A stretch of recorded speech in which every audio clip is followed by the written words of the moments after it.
bucket. Yeah, you can wash your feet in there. It is washing the jacket. Yes. Whoa, we sure did get a lot of rain last night. It was quite the storm. And I'm hoping that it didn't just totally wash away all of the seeds that we planted yesterday. The ground is just so wet and our poor little plants got splattered with dirt. Will they sprout? Will any of the seeds I planted yesterday sprout? We'll have to wait and see. Here's where I planted nasturtiums, and I think those are the radishes called French breakfast, and those are, that patch is arugula, and from there all the way to there is New Zealand spinach. Let's check out our cucumbers. There's our little cucumber. Everything's all dirty from the rain. And our little okra on down the line. Hills of cucumbers and okra. The corn kind of got beaten in the wind last night, wind and rain, so I'm gonna have to come along and hill up the soil around them to kind of hold their feet in the ground, because corn has roots that are shallow and it's easy for corn plants to topple over, so I'll have to hill the dirt up around them a little bit now that they're getting taller. Here's our roselle. It's doing well. There's one, and there's one over there, and one over there by the sunflowers. I already kind of propped up the sunflowers. The wind had beaten them down too, wind and rain. I tried to push the soil up against them and try to get them to stand up a little bit taller again. Our little branching sunflower is getting bigger, and we have one more seedling of the branching sunflower right there. And I planted 3 spots of calendula. So there will be sunflowers, calendula, sunflower, calendula, sunflower, calendula, like that. And our dill is doing well. Now that they've got their little ferny leaves, it's so much easier to see where the dill is. And I started to thin the zinnias. I took 2 that were here and took them to the front yard. And there's a few more there and there that I need to transplant somewhere. I'll probably take them all to the front yard.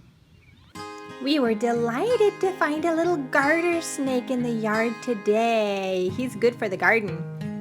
A squash finally came up in this one last hill.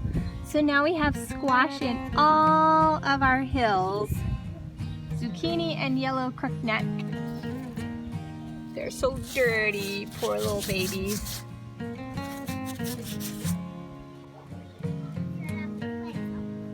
I planted Tashkent marigolds in this little bare spot here and there where one of the peppers didn't make it that Tarsi had stepped on. Our eggplant is doing well. And I planted cilantro in this row and basil over there near the tomatoes, between that pepper row and that tomato row. And we have tomato blossoms. I'm so excited. And I planted a Mexican marigold in that little triangle right there. And we still have a little bit of a bare spot over there. It's kind of packed down and not very good soil. And Catherine planted 3 gladiola bulbs over there. This kale patch has been amazing. I have picked kale from it 3 times since last week's video. And the carrots, we have had so much fun thinning this week. I might be even in some dirt. That's okay.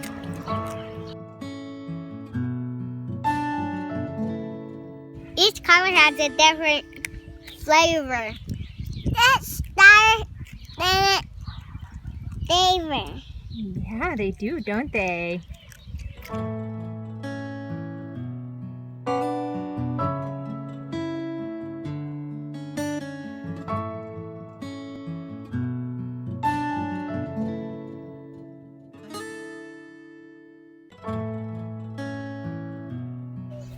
And look at that!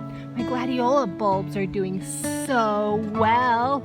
And I planted some chamomile beside it. I think the white blooms, if it blooms at the same time, the little white daisy blooms next to the pretty gladiolas is going to be so pretty.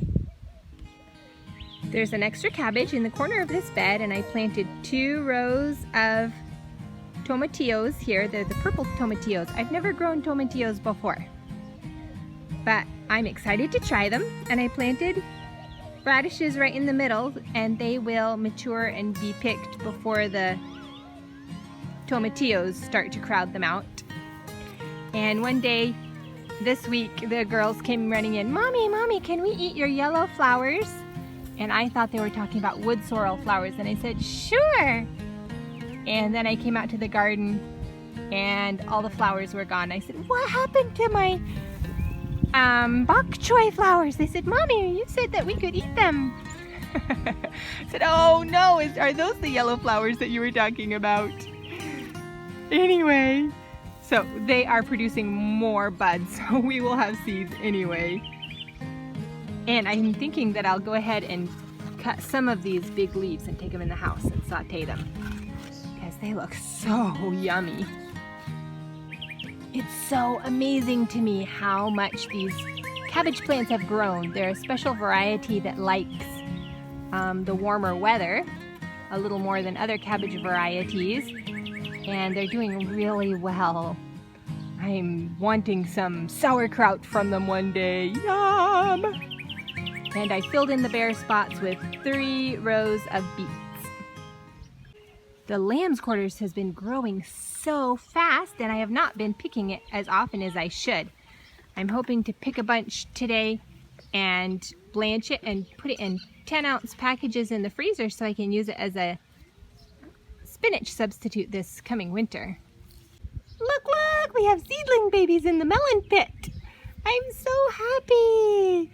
Lots of this variety came up, but none of this one yet. We'll wait on it. Maybe some will still come up. Now I'm gonna go plant my soaked Selma Zesta seeds around the corn, as long as I don't sink knee deep in the muddy garden. Thank you so much for watching our garden tour video today. God bless, and may your garden grow well. Bye!